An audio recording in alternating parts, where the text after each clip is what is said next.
Hi, everyone. Hope everyone is doing well this evening. This is the Canadian Foreign Policy Hour, and I am Eve Engler coming to you from. Hi, everyone. Hope everyone is doing well this evening. This is the Canadian Foreign Policy Hour, and I am Eve Engler coming from Tiohtià:ke, which has long been a meeting place of various First Nations, otherwise known as Montreal. And I'm going to try to get out for 7 o'clock. So I'm going to get right to things. First thing I thought I would mention is the New York Times had a big long piece titled "America's Monster: How the United States Backed Kidnapping, Torture, and Murder in Afghanistan." And it was about this guy, Abdul Razik, who is one of the US's major allies in fighting the Taliban. And now, after the fact, they are admitting that this guy was a seriously brutal character, and which is something that was obviously understood to a certain extent at the time, but was denied or minimized. And that's, I think, part of why the long Canadian military mission in Afghanistan, which of course worked alongside the U.S., wasn't successful because they may have defeated Taliban in different moments, but they were supporting people who were exceedingly violent and very unpopular amongst the public. The Hill Times had a piece or had a paragraph in their daily announcement about a Foreign Affairs Committee study of Canada's approach to Africa, a hearing, and it said that I think this was a couple of days ago on Friday. It said the hearing will hear from Ambassador to Algeria, Canada's ambassador to Algeria, Canada's permanent observer to the African Union and United Nations Economic Commission for Africa, and Canada's High Commissioner for Kenya. And to me, that really encapsulates a lot of these Foreign Affairs Committee meetings, hearings. It's just basically Canadian government officials. And sometimes they'll have in like some like Canadian government funded NGO or some representative of a corporate lobby, but the extent to which these hearings, which are supposed to be like getting at the issue from different perspectives, the extent to which it's all sort of very in-house is remarkable. And it speaks to how there's really just sort of one approach to Canada's role abroad, particularly in Africa. Unless, of course, there's a whole bunch of like campaigning, like on a question like Palestine now. Now, if there's a hearing, there may be people.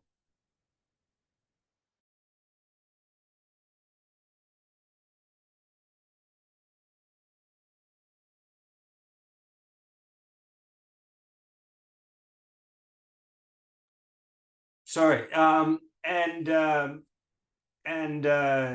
so the discussions internally within these hearings are very curtailed. There was a story in the Globe titled "Macron Battles Russian and Chinese Interference as New Caledonia Erupts in Violence." And so basically is saying that this indigenous opposition to French rule, and specifically to this legislative change that France is adopting to allow people coming from France proper to vote and undercut the electoral weight of the indigenous population. And there's major protests, riots, whatever, over this in recent days. They're basically saying this is all a Chinese and Russian behind all of this. Anthony Fenton has a thing saying that the Canadian airports are being used for flyovers. The French military is, I guess, stopping in Vancouver en route to New Caledonia, resupplying their colony there, sending their troops there. On Haiti, the Kenyan leader William Ruto was in Washington this week. So it was a bunch of stories and really ramping up all the new American equipment, military equipment being sent to Haiti. And during this visit, where Kenya, of course, is going to be leading this mission, they announced that Kenya is going to be a major non-NATO ally of the U.S. So this is part of the quid pro quo for Kenya sending 1,000 police to Haiti. Is their military is getting this greater status with the American military, which I think leads to more weapons, equipments, exchanges, and stuff like that with the U.S. military. So something that the Kenyan military probably wants. So that was interesting on the Haiti file. Obviously, Canada's involved in the Haiti issue in many different ways. It was also reported this week that Garda World, the Montreal private security company, the biggest private security company in the world, privately held private security company in the world, more than 100,000 employees around the world, and been involved in missions in Iraq, Afghanistan, Libya, many places. Garda World is getting up to $30.5 million US no bid Pentagon contract to send armed guards to Haiti. So that's definitely something to follow. Garda World getting this contract. Who knows if this is just because Garda World, they have bigger operations in the US. Maybe this is part of the sort of Canada-US negotiations on Haiti, and giving a Canadian company a big contract like this is viewed positively in Ottawa, and that Canada training Jamaican forces to send to Haiti is tied into all that. I don't know, but the fact it's a no bid contract, and a fairly significant one, and it would be interesting to see what these guards do in Haiti in the coming months. Canadian Dimension published a piece titled "Aid is Never the Answer" by a guy by the name of David Jeffries. And he points out that a recent campaign by Oxfam highlights the reticence of NGOs to actually fight for global justice. And Oxfam's engagement on some Palestine stuff, kind of going in the right way, how that's really out of character, but obviously it's what's needed. And I really agree with this. I think that the whole notion of I mean, it's obviously putting in a very crass title, but aid is not, aid is overwhelmingly not what's needed. It's solidarity, it's anti-imperialism, it's campaigning against Canada's contribution to injustice. It's restraining Canada's nefarious activities globally. That's what we should be highlighting and campaigning on. And I published a piece this week that's kind of in that direction around Zionist deflection. And it comes out of a little bit of a discussion that we had a couple weeks ago on the Canadian Foreign Policy Hour around Sudan. And it starts off with the former head of B'nai B'rith, Marvin Rochon, saying basically why these Muslim militias are killing people in Sudan. Why aren't there student encampments against these Muslim militias in Sudan? Implying that it's anti-Semitism or it's unfairness to Israel, that we're campaigning against Israel's crimes in Gaza. And basically the point of my piece is that the deflection, well, a couple points of the piece, the deflection that Rochon's doing is precisely the response to his deflection, in the sense that you don't get anyone saying, "Oh, you're focused on Sudan's rapid support forces killing people in Darfur in Sudan, and why aren't you criticizing Israel in Gaza?" Or if you do hear that, that's a way off at the marginal end. You never hear that in the dominant media. But you have this whole political force within Canada that tries to deflect from Israel's crimes. They try to deflect in any different way. Usually they prefer framing it as some other international crime they can define as a Muslim militia, or that it's Arabs, and usually they want it to align with the geopolitical aims of the U.S. empire. And obviously, someone like Erwin Kotler is the preeminent individual in that kind of stuff. Of he sees crimes of all the other enemy states, and he's this human rights advocate against the crimes of enemy states. But the fact that there is this deflection taking place when it comes to Israel is highlights the fact that we need these student encampments to challenge Israel's crimes, because they in fact there is a political movement in this country that are justifying them, they're enabling them. And the other part of the answer is that like, we aren't sending huge amounts of money, we aren't selling weapons to the RSF as they commit crimes in Eastern Sudan. There are not schools in this country that have sing the national anthem of the RSF. We don't have flag raising for the RSF at city halls across the country like we do for Israel.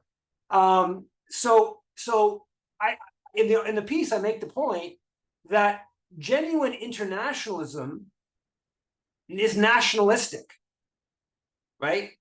Somewhat paradoxically, genuine internationalism doesn't be like, oh, we care about all crimes equally, international crimes equally. Not at all. It's a matter that we care about the crimes that our government and our society is more responsible for, and we do what we can to undermine that, to challenge that or end that. And so I think we need to be open about that. We shouldn't in any way claim, like I saw some people responding to this stuff around Sudan saying, well, we also, people in the camp said, we also had workshops on what's going on in Sudan. And that's obviously a good thing. And I think, Palestine Solidarity Movement should be broad in its analysis of international affairs, and specifically about criticism of Canada and Canada's role in the world. But we shouldn't at all pretend that we are equally interested in, at a personal level, we can be interested in whatever we're interested in and have all our background comes from wherever, and we've traveled to wherever, all these kind of things that go into being interested in international affairs. But politically speaking, we obviously should emphasize those, we're not just equally interested politically in international crimes. And I think we need to be very clear about that. And I think that flows out of some of this kind of stuff about aid is not the answer. Another part of that question is not that there's not a role for aid, but that there is so much work to be done in the restraining process of Canada's nefarious imperialistic activities abroad, that we can, let the aid question, leave it to a side. I obviously believe in international solidarity, and I believe in international transfers of wealth, like we have, transfer payments within Canada. We should have some structure like that within the UN system. That would be, I think, the ideal scenario where there is a transfer of wealth, so we have a more equilibrium all around the world. But in the here and now, we need to be focusing on the restraint. And this gets into another thing I wanted to kind of bring up on some of this question. Is there was a piece by a union leader in the Journal de Montréal in Quebec here, Région Parent, and it's a piece titled Influence étrangère ou droit d'ingérence, so foreign interference or the right to intervene. And he kind of pushes back against the brouhaha about Chinese influence and this kind of stuff. And then he goes off into this business about his personal role in being involved in the elections in Togo, and his union being involved in elections in Togo. And there were social movements in Togo, or political forces in Togo, that really wanted Quebec Canadian involvement because it was dictatorship and they needed outside support. And then he kind of basically ends it off with this this business about the Canada hasn't been hesitant over the years, translating of course, to intervene in the interior affairs of other countries to favor development and democratic values. And then he ends it up at il y a des meilleurs, so there are betters. and he's kind of basically saying that foreign interference is not necessarily the problem, but it's who's doing the foreign interference, which is a little bit contradictory because he kind of poo-poos the freak out about Chinese interference, and he kind of sort of saying there's lots of interference going on all over, but then he kind of ends it off with Canada's interference is kind of like, a better version of interference. And it got me thinking about this point, because I do think this guy's coming from basically the broad left perspective. He's coming from a solidaristic perspective. But it got me thinking about the real tensions within this I think what I'd call it like the radical left foreign policy perspective, between a kind of really hard line, like no interference kind of perspective, which I have a lot of sympathy for, because in the here and now, that's mostly what we need to do, is restrain the Canadian interference and this business about whether it's a democracy there or not, that Canada has some right to interfere or not, and just a sort of strict no interference. And there's a segment of the left that argues for a very strict kind of non-interference, and I mostly agree with that. But I have this. I do also have this. There's this tension there, because I think there are instances I've personally been involved with where international solidarity did actually matter. The most clear example is the student strike in 2012, and when it got these Chilean students raised the issue, then there was French students supporting, and then they got into some American stuff, people like Michael Moore. That was real, and it did have this positive effect on the student strike in Quebec. And so this, in one sense, it was a type of interference, which, to be clear about that, like Canada condemning what's going on in Ukraine rhetorically can be a form of interference, right? It doesn't have to be, and I think there's these lines there. Is it just rhetorical? And then I think it's more legitimate. But then if it goes to sanctions or some other form of more concrete interference, that becomes more of a problem. So I think there's some real tensions on these questions from a genuine solidaristic standpoint. I think that most of the time that we should spend on the restraining Canada side to the equation. But there are, I think, some instances where statements of support, of solidarity, and stuff like that then can actually be important. Shifting gears a bit, the head of the Canadian military was quoted in Puglisi's piece in the Ottawa Citizen yesterday, I believe, saying that that the Canadian military doesn't want to engage in forest fire or other natural disaster stuff this summer. And he was some video where he sang this, and Puglisi someone leaked it to Puglisi at the Ottawa Citizen, and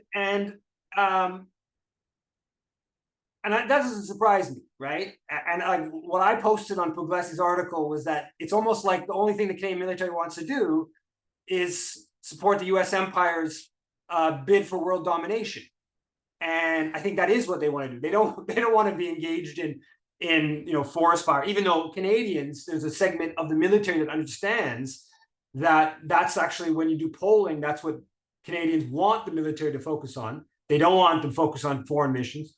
So there's this public relations kind of question, and legitimating the military budget, by hyping up the idea that the military focuses on domestic affairs like forest fires or emergencies and stuff like that. But the military themselves don't really want to do that. And in the piece from Puglisi, Ears, the chief of defense staff, is saying that we have over 1,000 troops, around 1,000 troops in Latvia now, and that's supposed to go up to 2,200 troops. And so we just don't have the person power to engage in the forest fire stuff. We're too busy with NATO, essentially what he's saying. And this week, there was also lots of brouhaha about these 23 US senators that signed a statement that said that Canada's the outlier in NATO, and we're not getting up to 2% of military spending. And then the U.S. ambassador in Canada said, Canada has moved within NATO from being a bit of an outlier to being the outlier in the entire alliance. So that's the U.S. ambassador. And that was all over, and it forced Trudeau to respond. Lots of media attention on this. And it goes into this whole, business again, right? The U.S., there's not many instances where a country's bordering nation is demanding the other country increase its military spending. And because often, you want the countries on your border, if they have big militaries, that's a little bit threatening. But the American military, obviously, as I've said many a time, they see Canadian military spending as boosting the U.S. empire in terms of more contribution, but also in terms of the money going to U.S. arms firms, which have big operations in Canada. But so the extent to which Americans are complaining that we're not spending enough in the military, but we have all these troops in Latvia supporting the U.S.-led NATO operations. The New York Times has a piece about the Pentagon's push for new Star Wars and weapons in space. And they frame it all as it's like about responding to Russia and China. But then they admit in this story that, in fact, Russia and China tried to have the Security Council last month pass a resolution to prevent for all time the placement of weapons in outer space. So the U.S.'s outer space operations is just to counter the Russians and the Chinese, but it's the Russians and Chinese that are pushing the Security Council to strengthen the commitment to not having weapons in space, which makes it a little bit hard to take the U.S.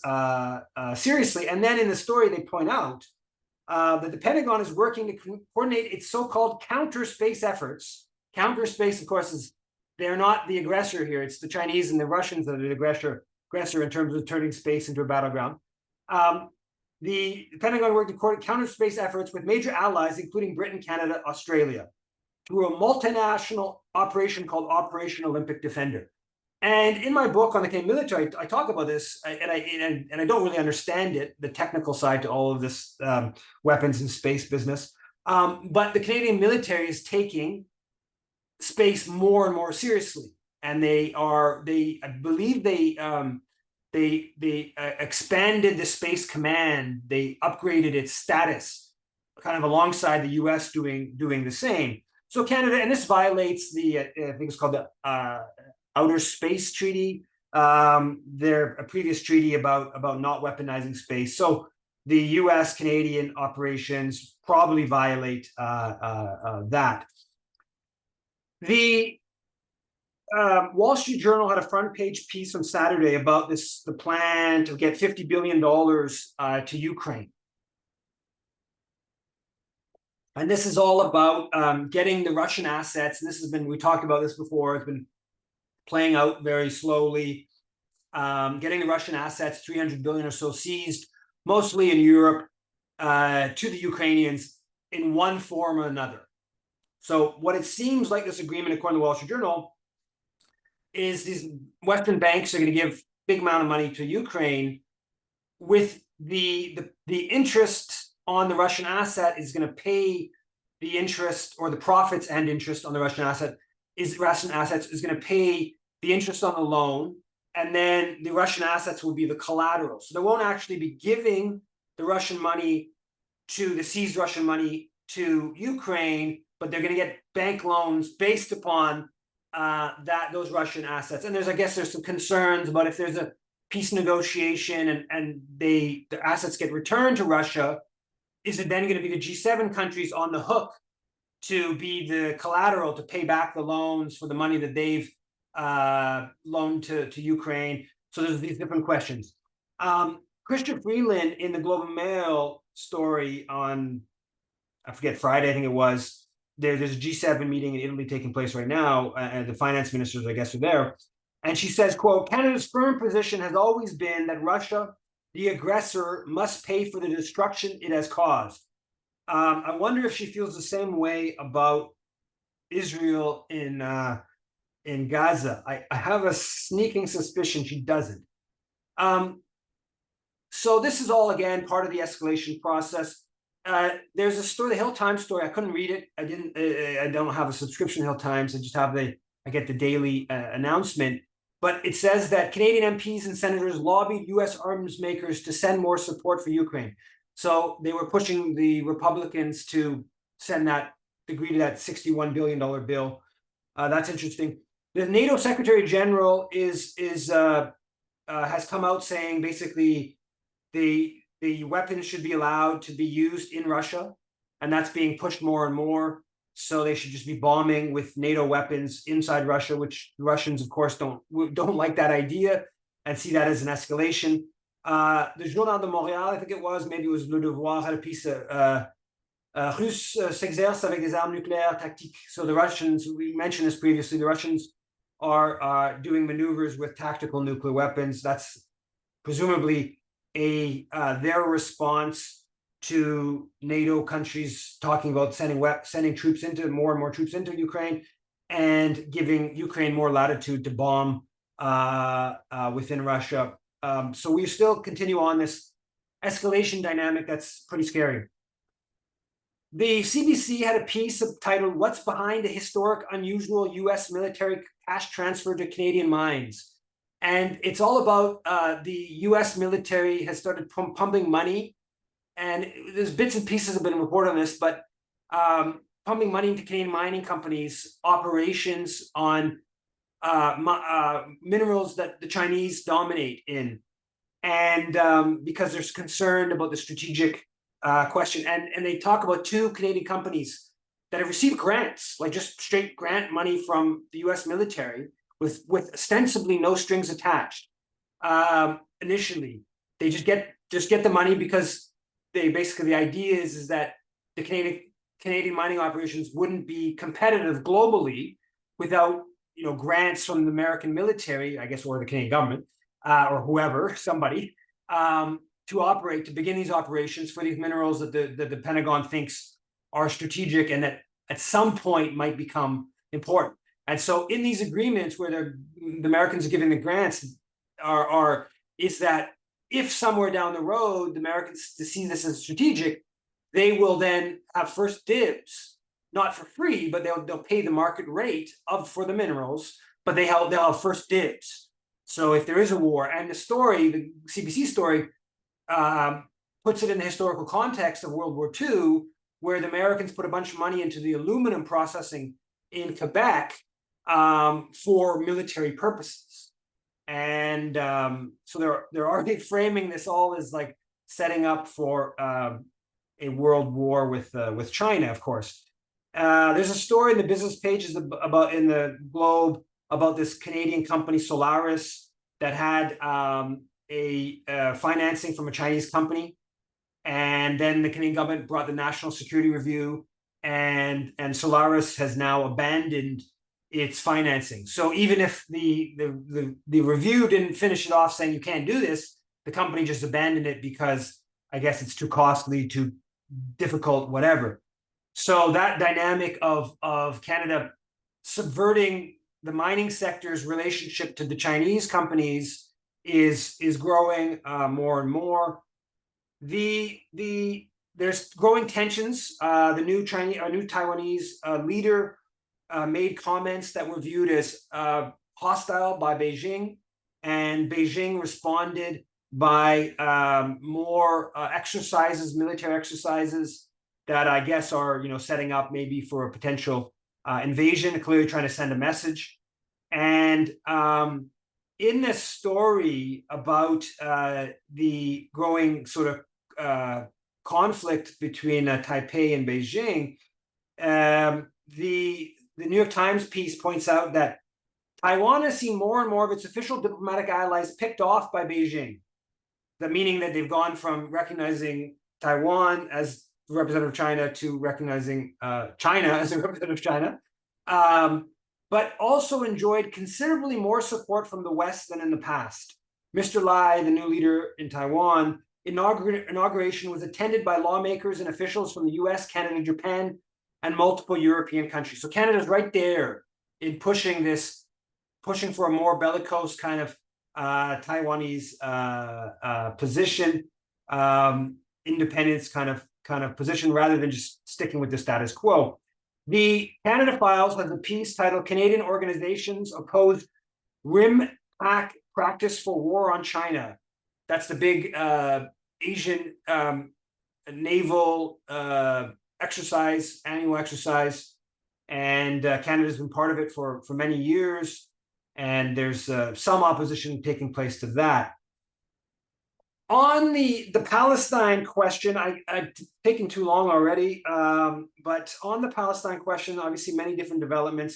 There's a piece in the Times of Israel by Erwin Kotler, co-authored by Erwin Kotler, titled "Genocide: Hamas Targeting of Families is a New Crime Against Humanity."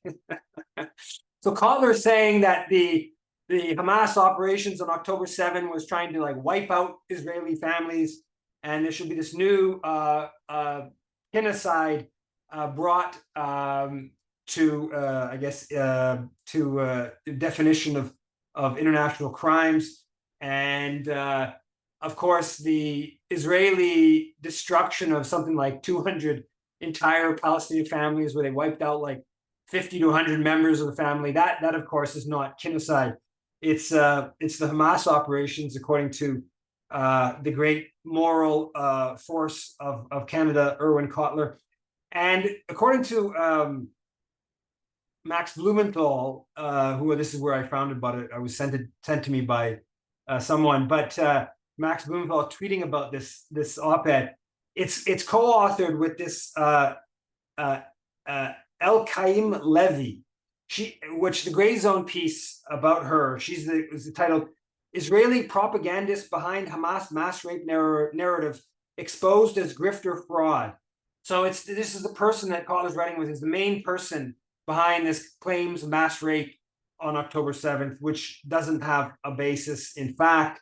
That's who Kotler's working with.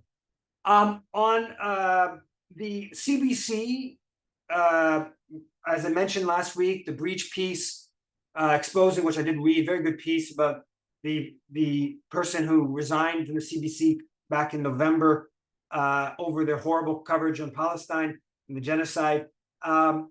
They did a follow-up piece, the breach did, where they quote, anonymously of course, I think 5 or 6 CBC employees who basically say, "This echoes my experience." It's titled "Inside CBC, Concerns Emerge about Broadcasters' Response to Palestine Essay." Several employees at CBC say the anti-Palestinian bias documented in the breach reflect their own experiences. And I think that's probably correct. The Indigo, 4 of the people in the Peace 11, the Indigo, for the Indigo postering and fake blood incident back, I guess in December, maybe it was in November. The 4 of them got their charges dropped. So that's good. So they decided they didn't have enough evidence to even take it to trial. There's people who are had their houses busted in the middle of the night, all kinds of horrible things happening to them by the police. Now they're just dropping the charges, don't have the evidence to move forward. The fascism of the Zionist movement continues. Hausfather tweeted about how we cannot. So Toronto, there was a push to have bubble zones, no protest zones around faith-based institutions and other vulnerable locations, and that apparently was defeated in Toronto in some sort of city council vote. And Hausfather is tweeting saying, we cannot count on cities to establish protected zones around schools, places of worship, and community centers. We must do this federally through a criminal code amendment, similar as we did for hospitals during the pandemic. I'm working hard to make this happen. So Hausfather is trying to ban protests from a whole swath of institutions, which the Zionist movement has actually succeeded in doing here in Montreal, getting a court injunction. And then in Vaughan, they did that in the suburb of Toronto. There's a petition circulating trying to call it anti-Semitic hate. The chant "From the river to the sea, Palestine will be free." And I believe globalize the Intifada. And I think there's some other ones. That's part of the Zionist movement's efforts at banning protests. The I published a piece based upon John's comment here about the Jeremy Levy, the mayor of Hampstead, ultra Zionist, authoritarian, fascist, even racist mayor of the predominantly Jewish suburb of Hampstead in Montreal. And John made a comment that this sort of represents the German American Bund in the sort of pro-German, quote unquote, but pro-Nazi movement in the States that framed their stuff as like, patriotic, and they had a big rally at Madison Square Gardens in February of 1939, and that there's sort of like some equivalence between these sort of pro-genocide protesters and Jeremy Levy types, and I kind of frame the pieces. Maybe this is going too far, but Levy has made all these crazy quotes. I think I mentioned last week about bloodlines and his bloodline basically justifying the slaughter. Totally wild stuff. But I think that there is something there, and it needs to be explored and talked about. And kind of in that vein, the independent MP in Toronto, Kevin Vaughn, who people probably, anyone on Twitter has seen him, he's just gone crazy Zionist over the past 7 or 8 months. And David in the Street Shea had a piece a month ago or so saying that he thinks that Vaughn's whole business in going crazy Zionist. So Vaughan was dropped from the Liberals a couple of days before the election, but because of his sexual assault incident that he was alleged to be involved in. The police opened up an investigation. I think it got dropped, but so he was dropped, but they couldn't take his name off the ballot as a Liberal candidate because it was too late. It was like 48 hours, 72 hours, came out 48 hours, 72 hours before. So he's been sitting as an independent. And so Vaughn, according to Maastrichtian, and I think he's now turned out to be totally correct, Vaughn chose this like ultra-Zionist extreme kind of posture over the last 8 months as a way to ingratiate himself with the Conservative Party, to ingratiate himself with the pro-Zionist elements of the Jewish community, the dominant sectors of the Jewish community in Toronto, and the Conservatives, so that he would be able to run for the Conservatives. First of all, to join the Conservatives, and then run for the Conservatives either where he's sitting, but probably more likely in a more Conservative-friendly seat in a riding, should I say, in the Toronto area. And so it now came out that Vaughn has asked the Conservatives to join, if he can join the party. He's asked Polyev this.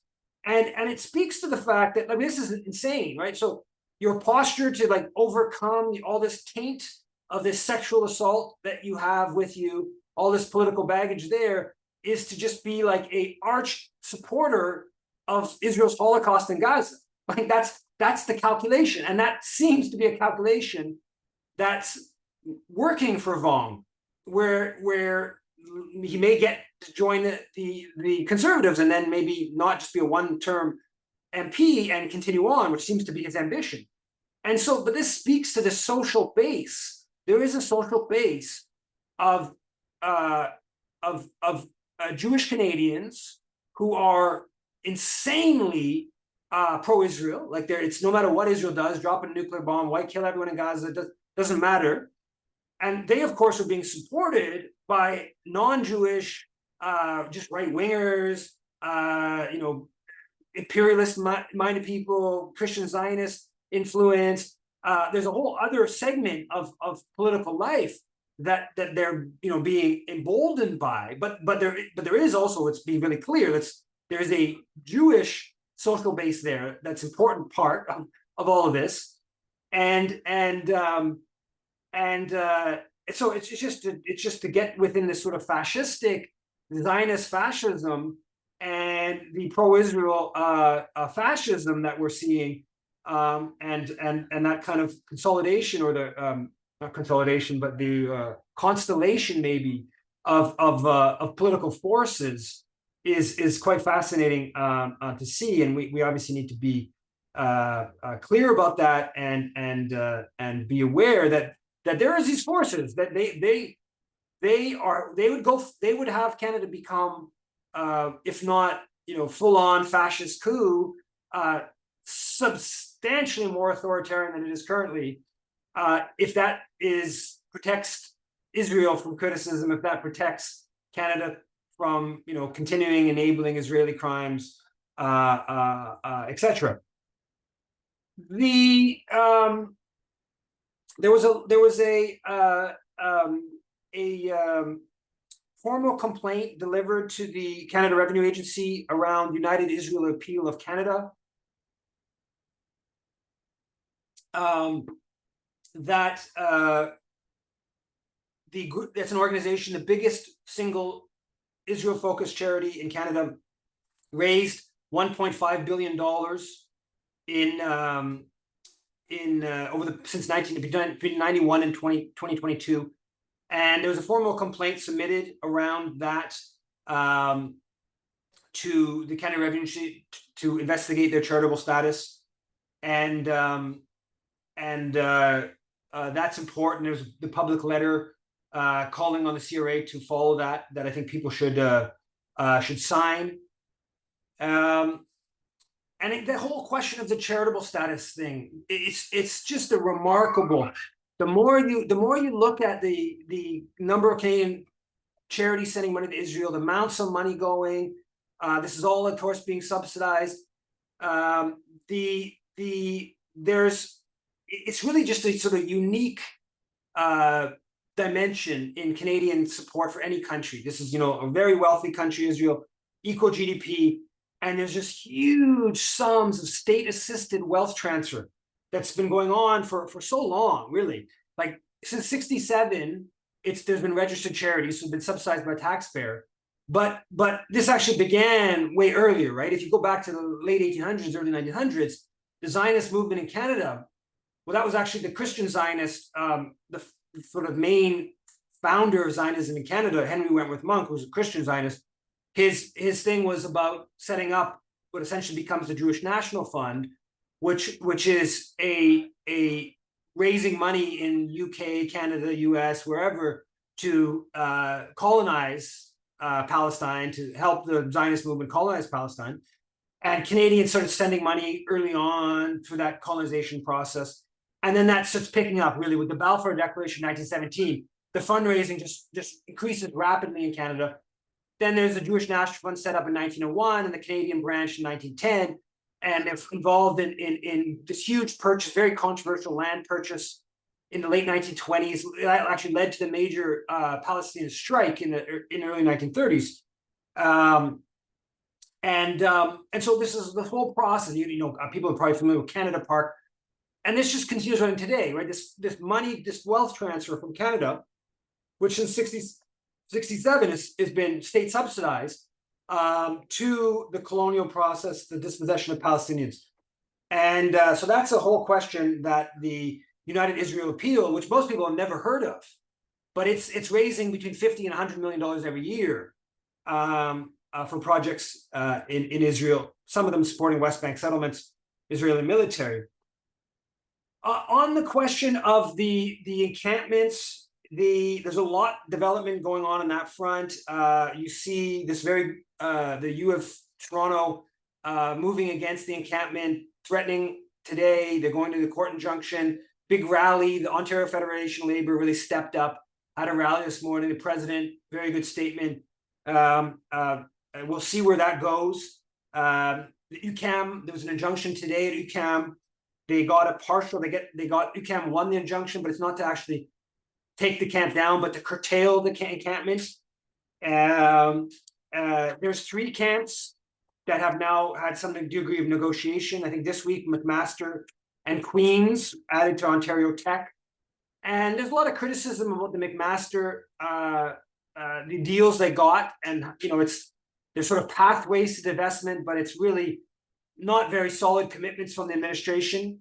I find the criticism a little bit hard. Unless you were, one of the people tenting out every night, I think it's difficult to be too critical of people for conceding more than they would have liked when it's 2 weeks into tenting out. It's very difficult to continue on. So to get something, even if it's not enough, is, I think, makes sense if you just can't continue. And I understand why people may not be able to continue. So there's a lot of debate going on and some of that stuff. But I think that getting, even if it's a very modest victory, getting something rather than having it just simply petter out is probably a better way to go about it. Though I understand why people would be critical, because the administrations are going to try to pull every shenanigans to not come through. So any latitude you give them, they're going to, clearly not they're going to give the minimum. But there's no reason the fight can't continue back in the new semester coming up. Also, there's a new encampment and memorial in Newfoundland, Memorial University. So we're still at about 15 or so active camps, and so that's still generating lots. We have this week or today that parliamentary committee is called in the university presidents, Concordia, U of T, a couple others are all there saying, "Oh, there's a big problem with anti-Semitism on campus. Oh no, it's so terrible." They're conceding to this kind of witch hunt thing that just Anthony House father following on the business that the folks did it down in the US with Harvard and stuff. So that battle is still raging. I guess last thing, I'll just talk about the NDP a bit. This week was the week for the NDP on Palestine. They obviously, the ICC, Freeland's comments, they went, Jagmeet went with, I think on Monday in the House of Commons, Jagmeet Singh went with asking about the ICC and whether Canada, upheld the ICC step towards a warrant for the 3 Hamas officials and Netanyahu and the Gallant. And there was a terrible statement from Chrystia Freeland, who was very, there's no equivalency, no moral equivalency. I totally agree. There is no moral equivalency. Israel is far, far, far more. This is the apartheid state that's killed far more civilians than you could possibly blame Hamas officials for. But it was a very bad statement. And then, of course, you had the 3 European countries recognizing Palestine. And then Heather McPherson pushing hard on that question, really calling on Trudeau to agree to recognizing Palestine and bringing Canada abstaining the vote earlier in the week. Then you have the ICJ ruling on Friday, the International Court of Justice saying calling for immediate halt to Israel's onslaught on Rafah. And you have hard comments from NDP. You have Don Davies, what some people are saying, the first of an MP saying this very clearly, calling for sanctions like against apartheid South Africa on Israel. Don Davies, NDP MP from Vancouver, on X, making that comment. So the NDP was pushing hard on Palestine this week, and the shifts in the global dynamics. Obviously, what just happened yesterday in Rafah is just Jagmeet was out this morning, or I guess last night, putting out a statement on this, calling for Canada to condemn it and pressuring. Though I hadn't seen anything as of was it late last night or early this morning that I checked. Nothing from Melanie Jolie's account. So there's that development. And then I just want to finish off by saying there is the big CanSec mobilization on Wednesday morning. There's, I believe, tomorrow in Ottawa, there's also a demonstration. There's the caravan, the peace caravan coming from the west and from the east, arriving in Ottawa, I guess, tomorrow. And if you're in Ottawa or if you're close, if you can get there, that would be great. I will leave it at that. I have 10 minutes or so for questions, and I see Yuri, and I'll try to get. You can go ahead, Yuri, and I got try to make Laurel a co-host.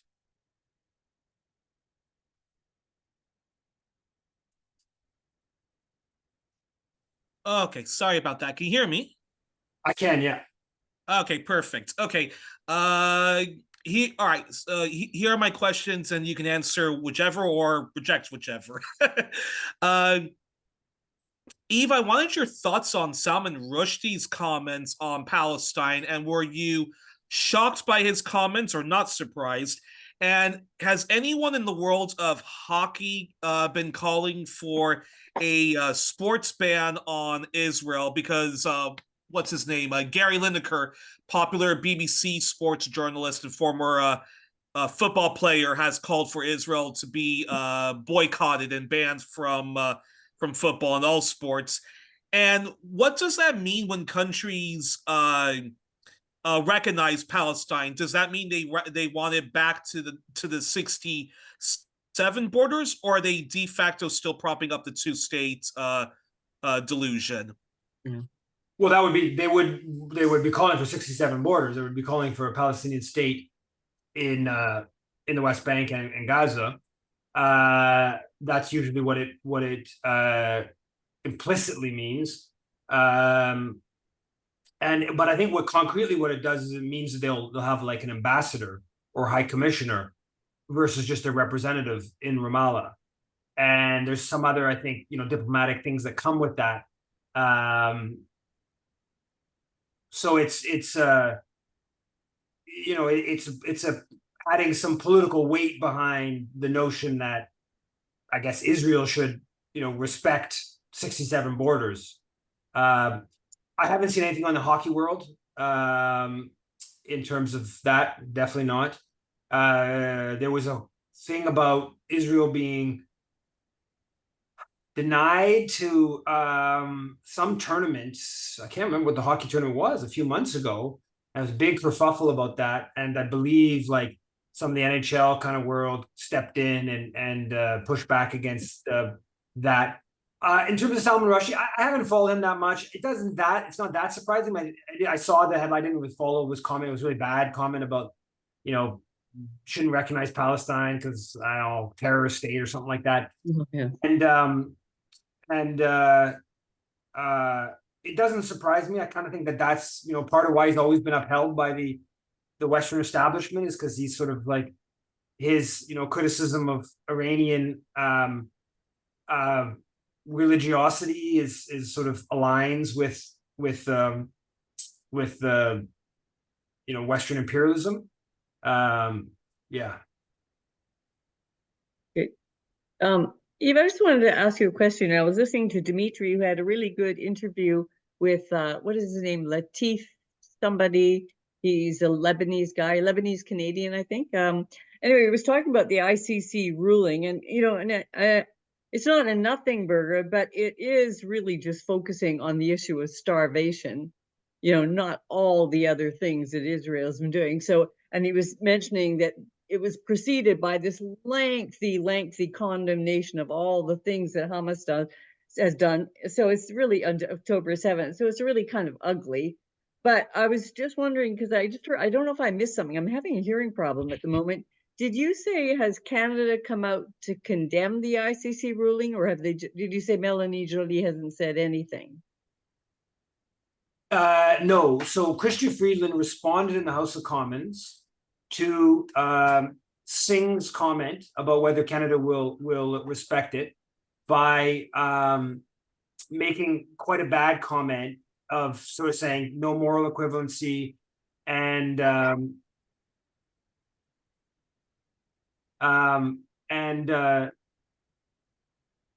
so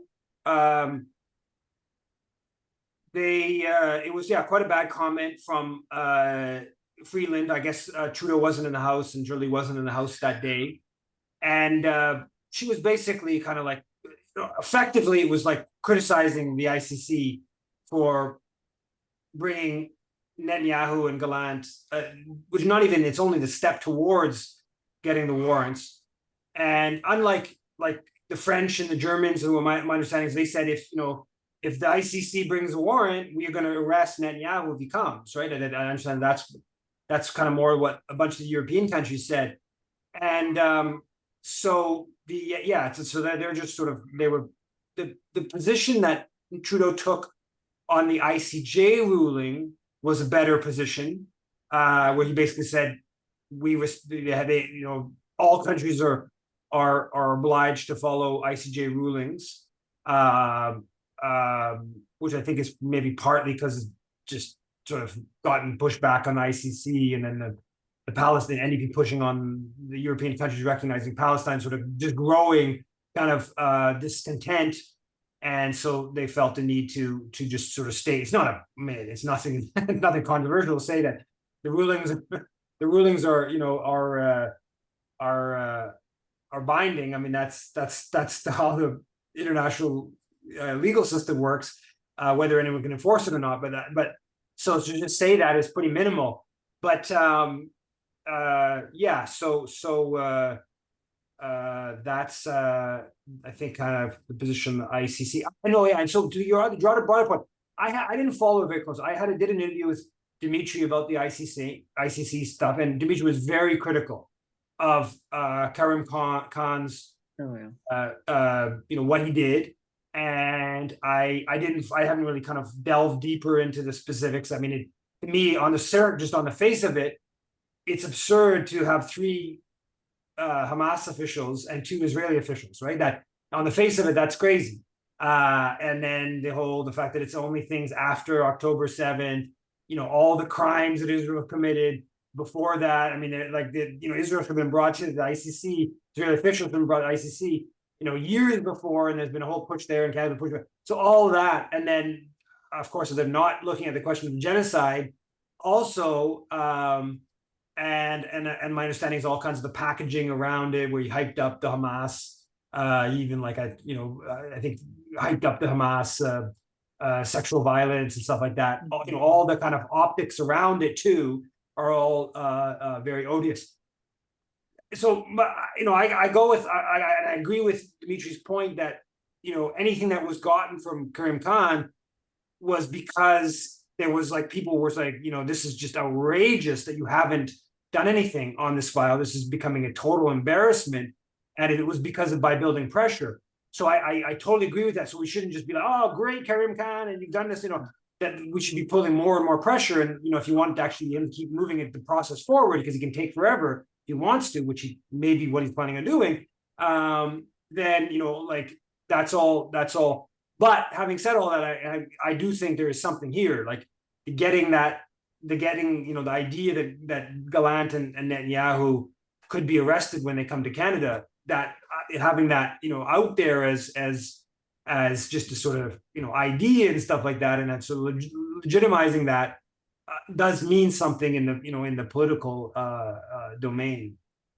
Yeah, I think we can let you go now there, Eve. I know you have to get out at 7. Okay. Thanks everyone. Same time, same place next week. Thanks. Bye.